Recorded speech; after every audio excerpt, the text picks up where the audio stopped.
Tyron was sharing with you the title of my speech, Compared to What?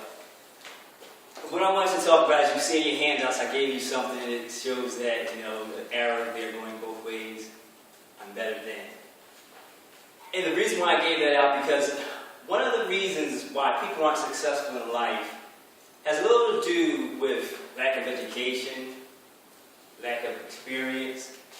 And the reason why people are successful has little to do with even lack of finances. Because the truth of the matter is, it has nothing to do with any of those reasons. Because people have been successful in life with little experience or a little bit of finances, and Lord knows some people have been successful with little education. So the reason why some people aren't successful in life is simple because they compare themselves to people all the time. See, a best-selling author, Dylan Burrows, once said, the problem with comparison is that we either always feel better than someone else or we feel worse off compared to someone else. And when we begin to compare ourselves, this is what's called the social comparison theory.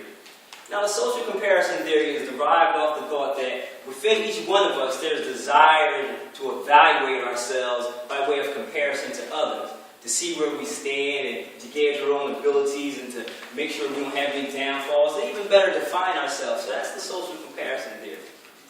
But see, now the challenge with that theory is that we always seem to compare ourselves to someone who's better than us, right? I mean, really, we don't really ever compare ourselves to someone who's not better than us because, honestly, that's not a comparison because we know better than them, right? So we don't compare ourselves to people who aren't better than us. And what happens, though, is that we need to realize where we stand so we'll compare ourselves with someone who's better.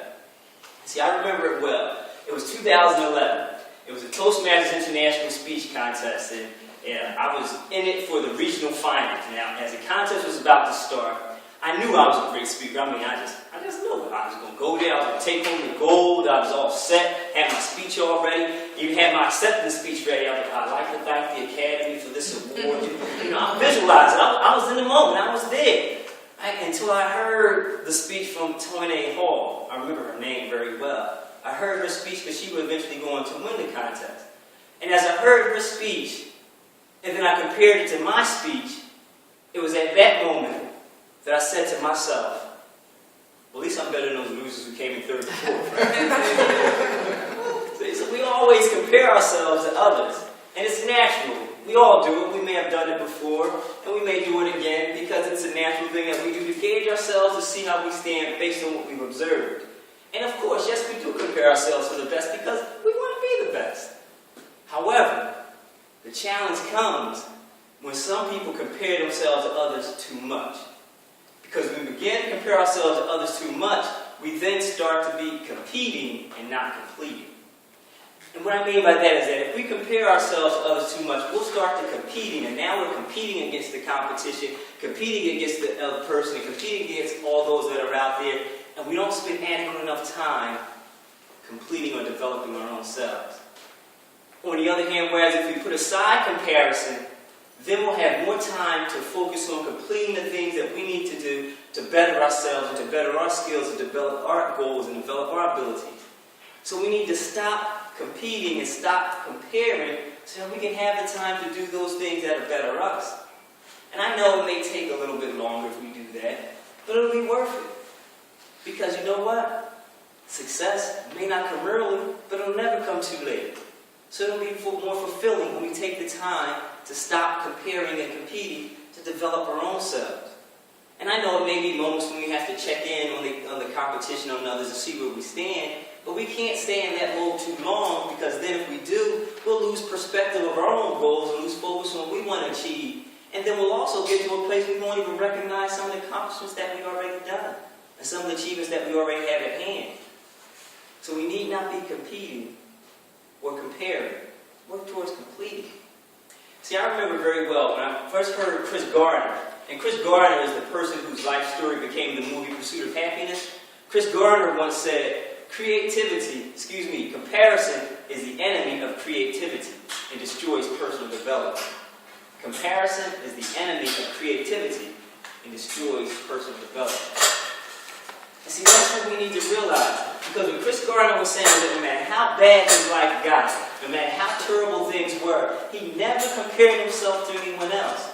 He always continually thought of creative ways to better himself, creative ways to make himself better and to improve his life. He never compared himself to anyone at all. See, that's what we need to realize, is not to compare ourselves to others. Just to continually look at ways to better ourselves and develop our own skills and to make ourselves better. See, that's the key to being successful in life, is to stop comparing ourselves to other people so much. Stop comparing ourselves to others so that we can focus on what we need to do to better ourselves, to better our own skills. Stop comparing ourselves to others as if the journey that we're taking isn't a good journey, or as if the pace we're going isn't the good pace. Stop comparing ourselves, because the truth is, every step we take in comparison to no one, no matter how big or small, every step we take is a step closer towards our destiny, towards our goal. So we need not compare ourselves to others. We need not even compete against them. We need to just continually be completing ourselves and developing our own selves. Continually completing your Toastmaster journey, completing that business plan, completing that book that you're going to write, completing your vision. And don't compare yourself to anyone. So let's stop comparing and start completing our plan to success and our own personal development. And as I close, I would like to add, I like Winnie the Pooh. Winnie the Pooh, I like all the series of the stories of Winnie the Pooh. And of all the characters in Winnie the Pooh, I like Tigger the best. And the reason why I like Tigger is because out of all the characters, he has a song. And his song, part of the lyric goes, "The wonderful thing about Tigger is I'm the only one." And see, when we can get to that point, when we realize that we're unique and special in and of ourselves, we'll realize that we're a person who is individually created to be successful in spite of anyone else, in comparison to no one. So let's realize the unique thing about ourselves and realize that you could be the best you in comparison to no one. I'm Jeff Jones. Thank you for your time.